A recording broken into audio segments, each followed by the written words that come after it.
So today I'll be reading from one of my favorite books, The Bluest Eye by Toni Morrison. And we're going to start where we left off at, page 33. There is an abandoned store on the southeast corner of Broadway and 35th Street in Lorain, Ohio. It does not recede into its background of leading sky, nor harmonize with the gray frame houses and black telephone poles around it. Rather, it foists itself on the eye of the passerby around it in a manner that is both irritating, and the visitors who drive to this tiny town wonder why it has not been torn down, while pedestrians who are residents of the neighborhood simply look away when they pass it. At one time, when the building housed a pizza parlor, people say only slow-footed teenage boys huddled about the corner. These young boys met there to feed their groins, to fill their groins, smoke cigarettes, and plan mild averages. The smoke from their cigarettes they inhaled deeply, forcing it to fill their lungs, their hearts, their thighs, and keep at bay the shiveriness, the energy of their youth. They moved slowly, laughed slowly, but flickered the ashes from their cigarettes too quickly too often, and exposed themselves to those who were interested. As novices to the habit, but long before the sound of their lowing and the sight of their preening, the building was leased to Hungarian baker, modestly famous for his and poppy seed rolls. Earlier than that, there was a real estate office there. And even before that, some used it as a base of operations. The Gipsy family gave the large plate glass window as much distinction and character as it ever had. The girls of the family took turns sitting between yards of velvet draperies and oriental rugs hanging out their windows.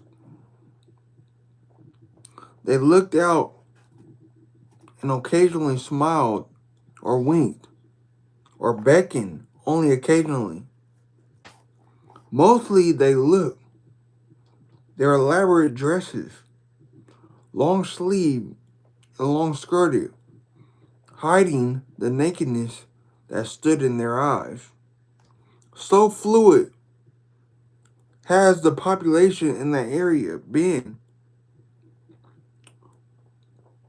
that probably no one remembers longer ago, before the time of the gypsies, in the time of the teenagers, when the bread loves lived there, nestled together in the storefront, festering together in the debris of a realtor's whim.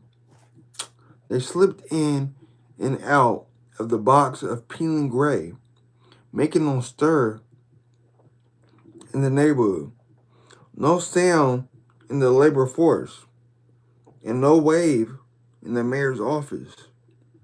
Each member of the family in his own cell of consciousness, each making his own patchwork quilt of reality, collecting fragments of experience here, pieces of information there, from the tiny impressions gleaned from one another. They created a sense of belonging and tried to make do with the way they found each other. The plan of the living quarters was unimaginative, as a first generation Greek landlord could contrive it to be. The large store area was partitioned in two rooms by beaverboard planks that did not reach to the ceiling.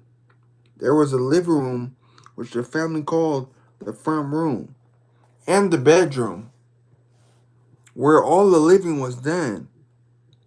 In the front room were two sofas, an upright piano, and a tiny artificial Christmas tree, which had been there, decorated and dust loaded for 2 years. The bedroom has three beds, a narrow iron bed for Sammy, 14 years old, another for Picola, 11 years old, and a double bed for Charlie and Miss Breelove. In the center of the bedroom, for the even distribution of heat, stood a coal stove, trunks, chairs, a small end table, and a cardboard wardrobe closet were placed around the walls. The kitchen was in the back of this apartment, a separate room. There were no bath facilities, only a toilet bowl, inaccessible to the eye, if not the ear, of the tenants. There's nothing more to say about the furnishings. They were anything but describable, having been conceived, manufactured, shipped, and sold in various states of thoughtlessness, greed, and indifference. The furniture had aged without even having become familiar. People had owned it, but never known it. No one had lost a penny or a brooch under the cushions of either sofa and remembered the place and the time of the loss or the finding. No one had clucked and said, "But I had it just a minute ago. I was sitting right there, talking to," or "Here it is. It must have slipped down while I was feeding the baby."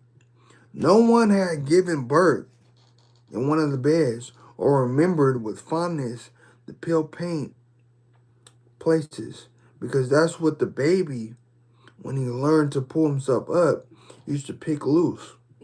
No thrifty child had tucked a wad of gum under the table.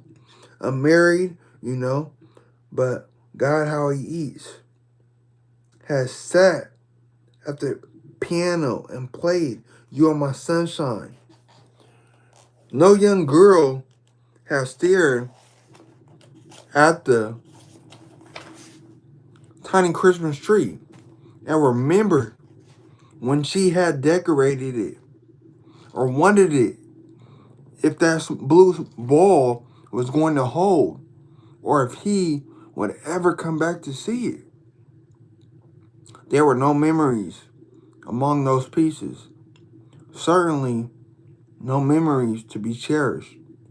Occasionally, an item provoked a physical reaction, an increase of acid irritation in the upper intestinal tract, a light flush of perspiration at the back of the neck, as circumstances surrounding the piece of furniture will recall.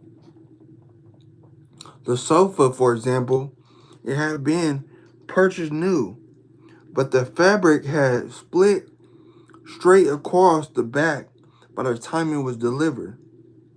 The store would not take the responsibility. Look at here, buddy. It was okay.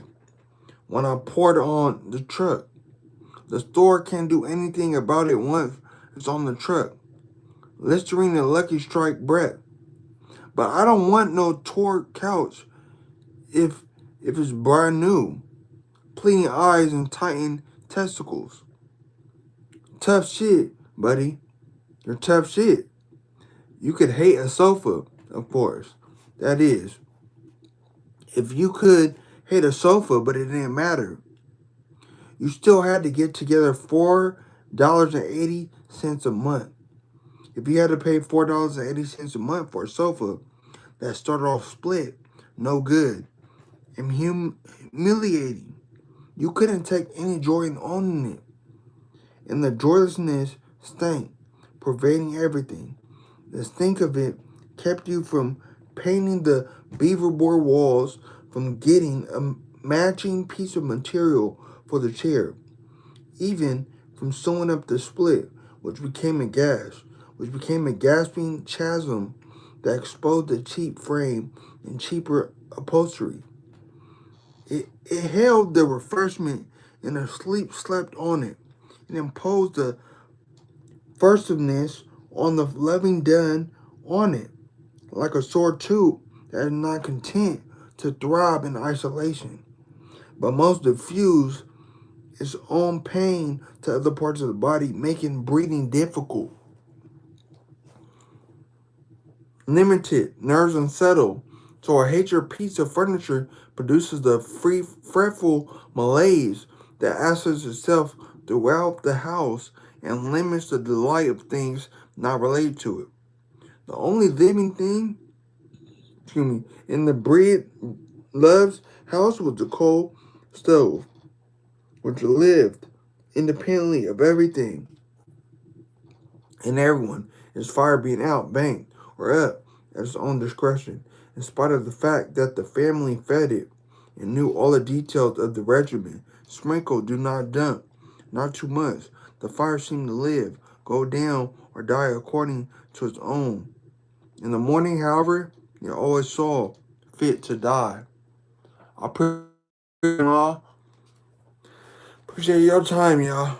This was The Bluest Eye by Toni Morrison. If you like my reading and want me to keep it going, and make sure y'all like, follow, subscribe. If y'all want to be a blessing and pay tithes, and you got a cash app, send it to $ Karlo Rossi 559. That's Karlo Rossi 559. KarloRossi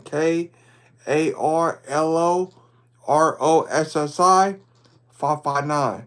I appreciate y'all's support. Keep thriving. Let's end this year 2026 with a bang. We global.